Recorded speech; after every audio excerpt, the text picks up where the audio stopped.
for today's video guys, pagod.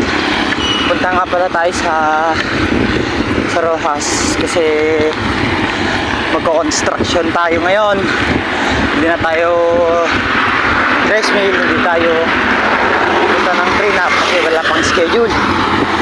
Dan, pasensya na kayo kasi yung boses ko medyo paputol-putol kasi medyo malayo na yung nilakbay ko. Yan, shoutout sa mga solid supporters natin dyan at mga viewers. Yun na nga, nakarating na nga rin pala ako dito sa aking pagkatrabahuan dito sa May Rojas. Yun nga po palang dalawa yung aking mga kasama at yung iba wala pa.